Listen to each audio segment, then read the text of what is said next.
Your news for the state of Tennessee in 10 minutes. Tennessee in 10 is made possible by Tennessee Department of Labor and Workforce Development. Good morning and thanks for joining us. I'm Amanda Hara. The first week of school has been a scary one for some parents in Nashville after a dismissal mix-up at school. This 5-year-old with autism who is nonverbal was put on a school bus, dropped off, and then left alone. It happened to Zontrail Brinson on Tuesday. His grandmother says he was supposed to be picked up by his parents, but instead was put on a bus and dropped off minutes away. An officer found him nearly an hour later near a playground. It's scary. I mean, I wouldn't want to be alone by myself, you know, not verbal. What could have happened? Oh, I mean, the worst case scenario, I guess, either getting hit by a car or getting kidnapped by someone, you know. It's just something that shouldn't have happened. The school district says kindergarten students zoned for transportation get a bus tag.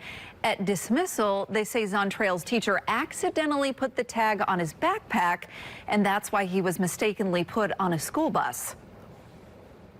The bus driver had a conversation with him, but, I mean, he didn't get a response. But so Zontrail got off the bus and proceeded to walk down the sidewalk. When you didn't see an adult, you should have just called the school or taken him back to the school.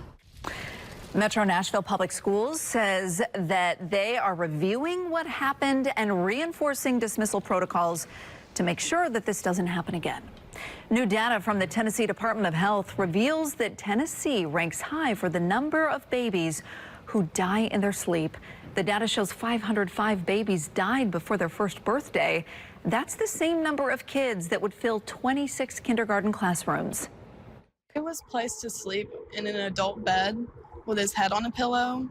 And the adult mattress itself is already unsafe because it's not firm enough for an infant. But where his head was laid on a pillow, he rolled off with like the dead weight when he got in a deep sleep, and he ended up face down on the mattress. That is Alexandra Bowerman. Her son died sleeping in her bed.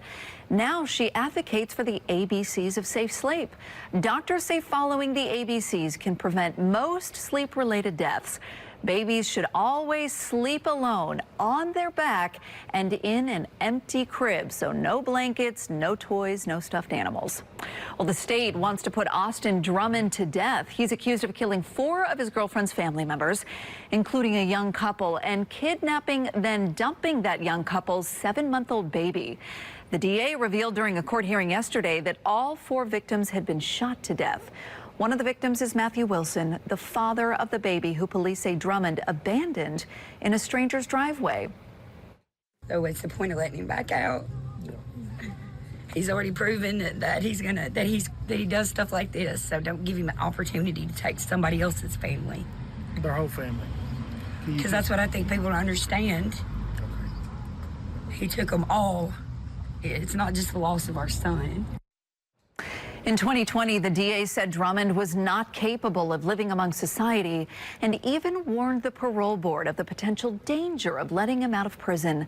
Drummond is expected to be back in court next week, and the baby that was abandoned lost both of her parents in the murders. The baby is now in protective custody. Her family says she's doing well. A man is now facing charges after a gruesome discovery in Overton County.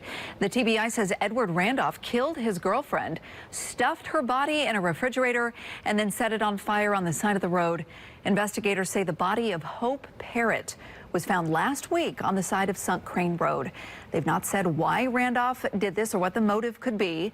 He's in the Overton County Jail now on a $50 million bond. A court of appeals is upholding the 19-year federal prison sentence for a man charged in connection to the death of Holly Bobo. Jason Autry served 8 years in prison for his role in the death of Bobo, a young nursing student, in 2011. He was released in 2020 following that sentence. But 25 days later, Autry was found with a stolen gun and sentenced to 19 years in prison. The Sixth Circuit Court of Appeals has affirmed the sentence, noting Autry's criminal history. Airlines working through delays and cancellations at an airport in East Tennessee. The McGee Tyson Airport in Knoxville lost power yesterday. Power has been restored, but the airport is under restricted operations now today. First Alert meteorologist Stefano DiPietro tracking the forecast where you live for the weekend, Stefano. And we do have a nice weekend on tap for the entire state of Tennessee. It's going to be a hot one, though. 70s for us this morning. We're getting back to the 80s and low 90s this afternoon. And be ready for a hit or miss shower and thunderstorm as we go through the middle of our day, which will taper off this evening and overnight tonight. Tomorrow will start off dry in the 70s across the board, and we're back in the 80s to 90s for tomorrow afternoon. Could even be the mid-90s in some areas with, again, maybe just the slightest of an isolated shower. But I do have to say it looks like most, if not the entire weekend, is in good shape for us. We're in the 70s both Saturday and Sunday, upper 80s to the low and mid 90s in the afternoons. It'll feel like we're in the 90s to even near 100 in some areas. If you're in the mood for a little antiquing, the world's largest yard sale is happening now through Tennessee and Kentucky. It started back in 1987 in the two states, but now it's grown to be 700 miles long, spanning all the way from Michigan to Alabama. The yard sales are a big boost for local economies, bringing in millions of dollars every year. People around here are very much into collecting antiques, cast iron, furniture. So it gives a lot of local people an opportunity to sell some of that stuff for a good price. But I mean, uniquely speaking, you can find a lot of stuff here that you can't find anywhere else. Highway 127 runs through Chattanooga, and Crossville